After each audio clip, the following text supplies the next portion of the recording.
नमस्कार. निरूपा सत्याला म्हणते, सत्या, काही झालं तरी या सुलतानला आता दाखवून द्यायचं आपण काय काय करू शकतो ते. त्याच वेळेला सत्या निरूपाला बोलतो, निरूपा चल माझ्यासोबत तू बाहेर चल. त्यावेळेला निरूपा बोलते, डोसक्यावर वगैरे पडलायस का तू? अरे तुला कळतंय का, मी जर का तुझ्यासोबत बाहेर आले ना तर सगळ्यांना संशय येईल. तू उगाच असं काहीतरी करू नकोस, त्यापेक्षा तू पुढे हो आणि मग मी मागून येते. तेव्हा लगेच मोठ्यानी सत्या बोलतो, वा निरूपा, डोक्याने हुशार आहेस तू. तेव्हा लगेच निरूपा बोलते, चल चल पुढे हो.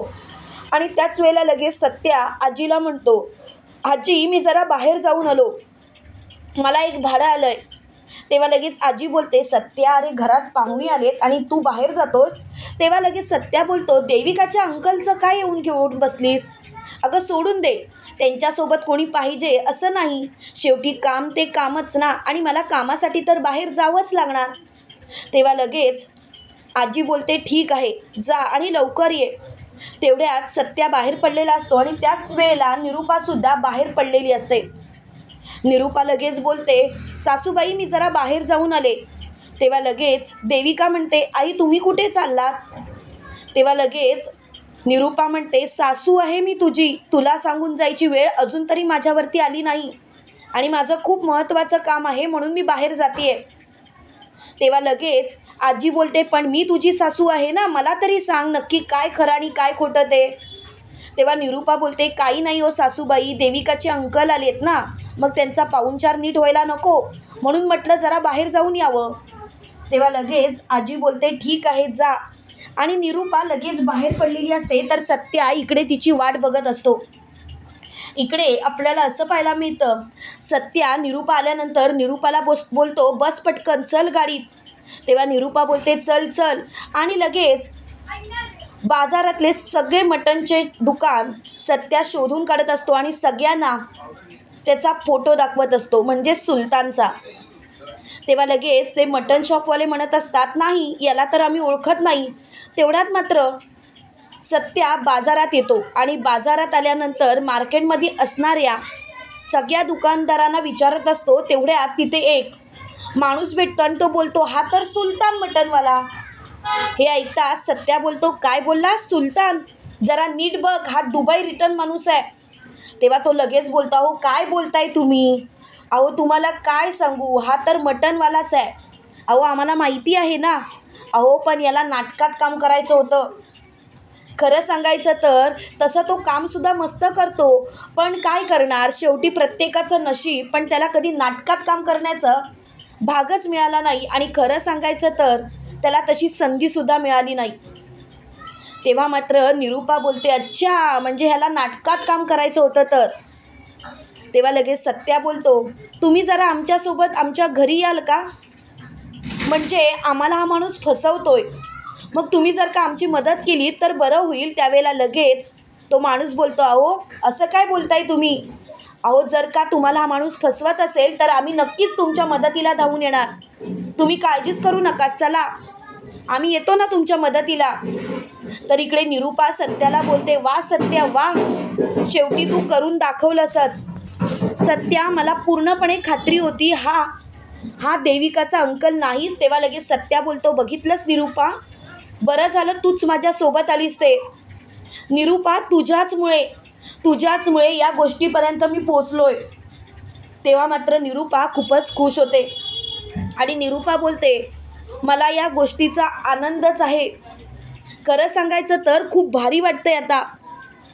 इकडे देविका खूपच चलबिचल झालेली असते. त्यावेळेला लगेच मोठ्यानी देविकाला मीरा बोलते, अगं काय झालं देविका, असं का करतेस? अगं जरा शांत बस. त्यावेळेला देविका बोलते, तुला काय फरक पडतोय, तू तुझं बघ ना, आणि तू कशाला मध्ये मध्ये करतेस ग?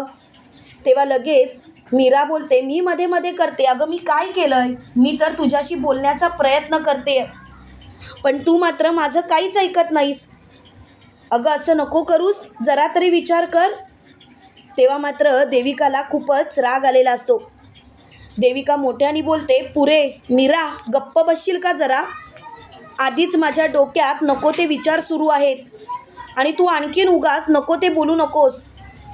तेवढ्यात मात्र सत्या बोलतोय, ए देविका आवाज खाली ठेवायचा. कोण समजतेस कोण ग तू स्वतःला? तुझी लायकी तरी आहे का? देविका एक गोष्ट लक्षात ठेवायची, उगाचच माझ्या धूमकेतूवरती आवाज करायचा नाही. आणि कुठे आहे तो तुझा दुबई रिटर्न अंकल? तेव्हा लगेच देविका म्हणते, अंकल झोपलेत. त्यांना सांगितलंय जरा आराम करा, कारण उद्याचीच त्यांची फ्लाईट आहे ना. हे ऐकता सत्या बोलतो, अच्छा म्हणजे उद्या तुझे दुबई रिटर्न अंकल रिटर्न जाणार आहेत का? तेव्हा लगेच मीरा बोलते, हो त्यांना एवढीच तर सुट्टी होती. तेव्हा मात्र सत्या मोठ्याने ओरडतो, देविका बोलव तुझ्या त्या दुबई रिटर्न अंकलला, लवकरात लवकर बोलव. त्यावेळेला देविका म्हणते, आई अहो सांगा ना सत्याला.